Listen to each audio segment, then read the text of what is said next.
leadership series is to address the different subjects of leadership. These skills will not only help you within Toastmasters, but also outside Toastmasters. Delegating is an important skill, not just as a leader, but also for others, which will empower them to become successful themselves. Robin will be talking today about how delegating has helped her and how it can help you. So, without further ado, Robin Bransfield with Breaking the Delegation Barrier. Breaking the Delegation Barrier, Robin Bransfield. Okay, so I'm an only child, so I'm selfish, and I have grown up to do a lot of things by myself.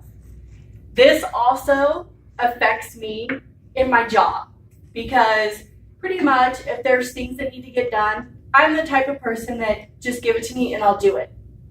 Things that I've started, I have basically been the person who, when we started the career fairs here at US Foods, I'm the one that did the posters and everything. Well, those posters had died out, and I was like, okay, I need to get these done again.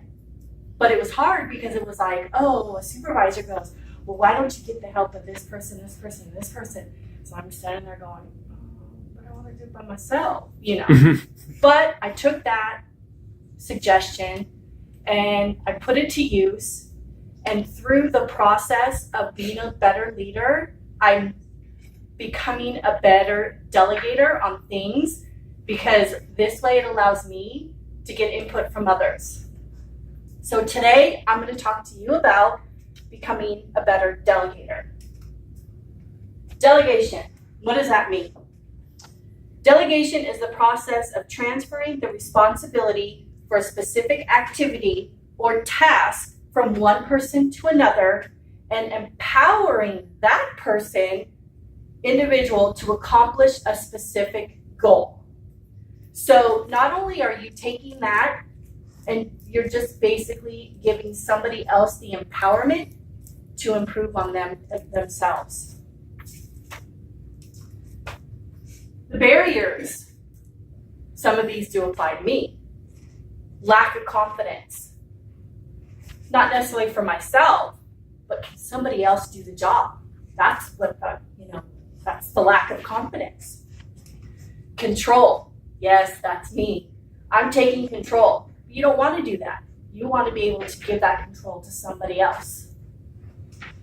Selfishness. Yes, I'm selfish. I'm an only child. I didn't have to share growing up. Why should I have to share starting now? But I learned that with my kids. I still hide the candy, but I try to share.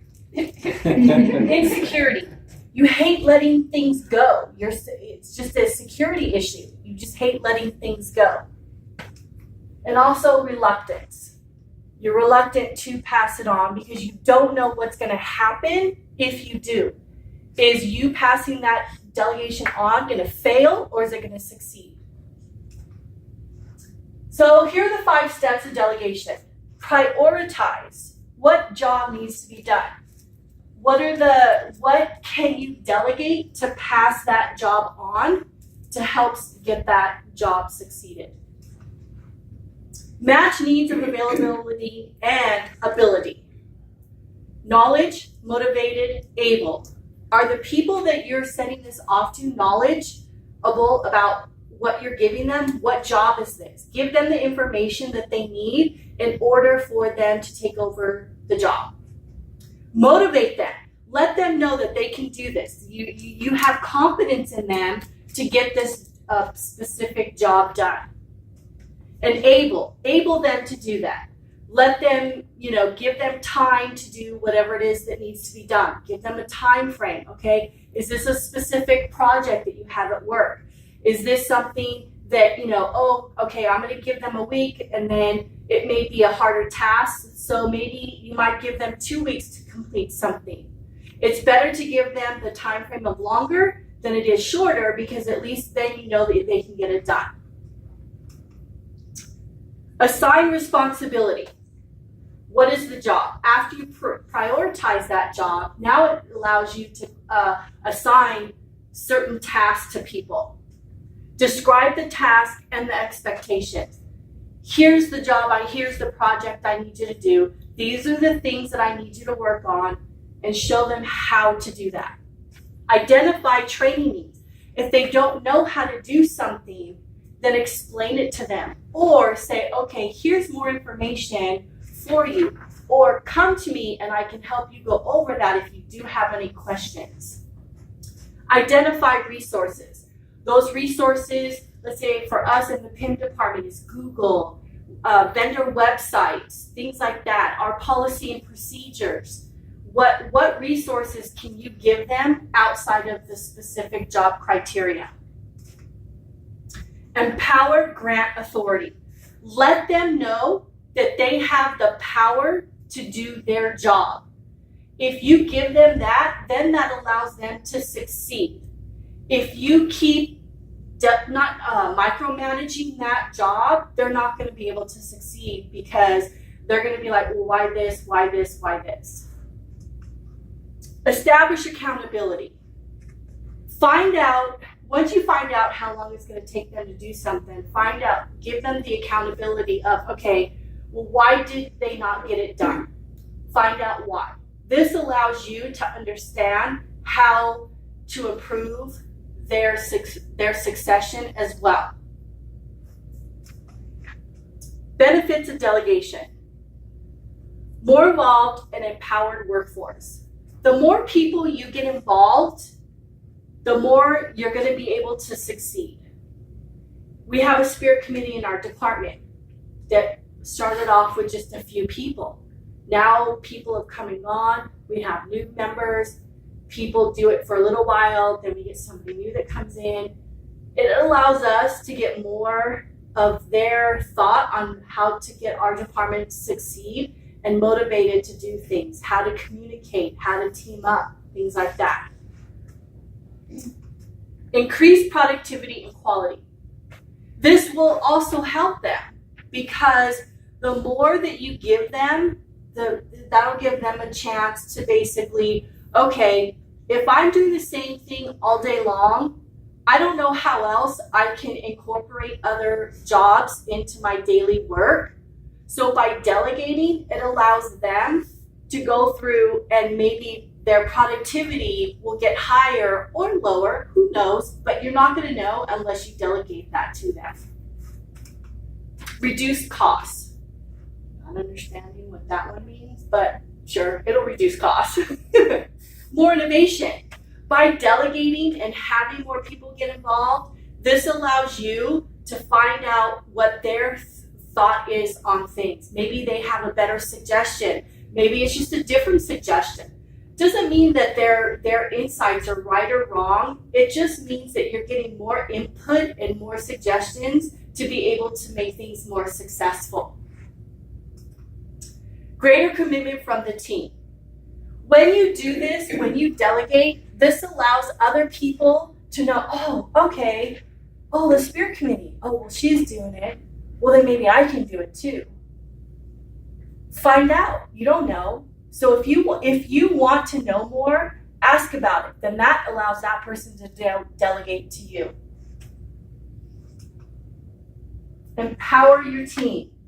This is General George Smith Patton Jr., United States Army officer, said, never tell people how to do things. Tell them what to do, and they will surprise you with their ingenuity. Sorry, I don't know how to pronounce that word.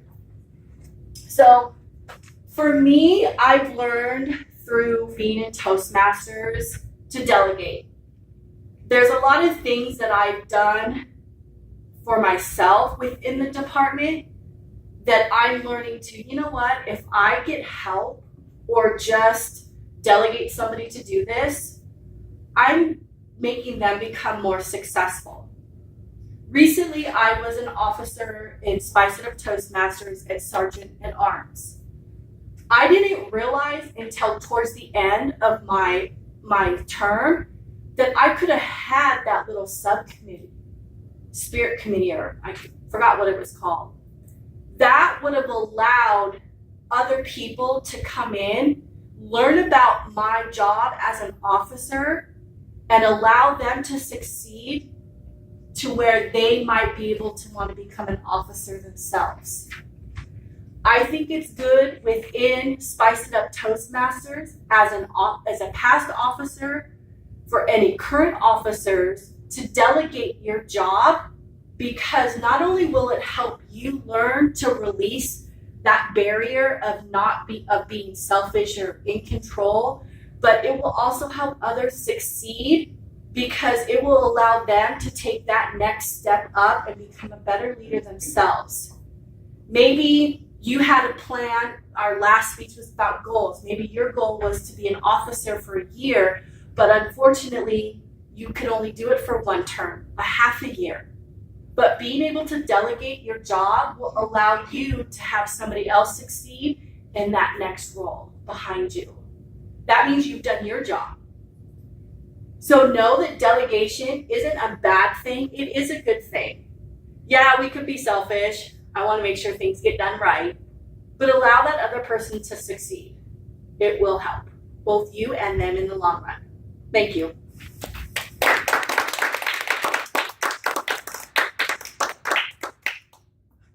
Any questions?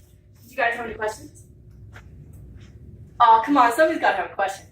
Maybe. What recently in this past month have you delegated within the PIM department? Oh, within the PIM department. The last month has actually been crazy. I haven't had the opportunity to do that. I'm trying to I can't think of anything specific, but I can tell you one of the things, not within the last month, but within our own spirit committee, we had a game to do, and I had done the game in the past. We played Family Feud. And in the past, I'm the one that did the whole thing. I'm the one that did the boards for each one. But it was kind of like, okay, you have a plan in your head and you know what you want to do. So you're like, okay, I'm just going to do this. You don't want to get anybody else involved because you have your plan. But I did get somebody else involved. I did get their help. And you know what? We got it done quicker. We got it done just as good as if I would have done it by myself.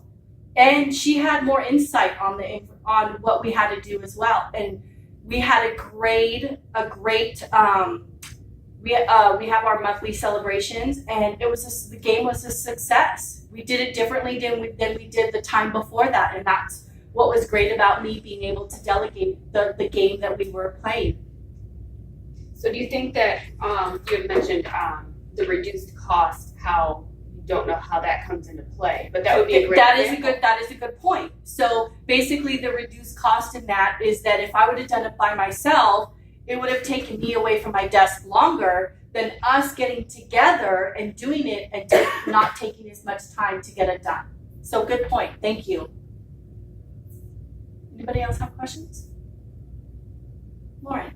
So what would you say when someone's barrier is not so much of control or selfishness, but more so not wanting to put something on someone else, with not wanting to burden someone else? Well, you have to understand is it really a burden to them? You don't know until you ask. Say, hey, I have this job, I have this thing that I need to do that I need help with. Because again, you want to take on everything yourself, but you don't know if it's a burden until you ask them. Maybe they don't have the time.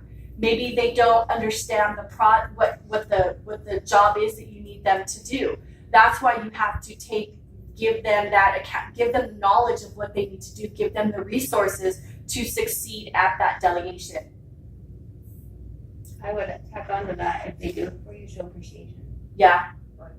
Yeah. And just say, oh, thank you so much. I really appreciate, like they said, a knowledge, give them that empowerment, give them the motivation to do it as well. You know, not necessarily micromanage it, but just keep tabs on it. You know, ask them, how are you doing? Are you doing okay? Because then maybe they're afraid to ask you for questions or something. But if you're like, okay, if you need help, just let me know.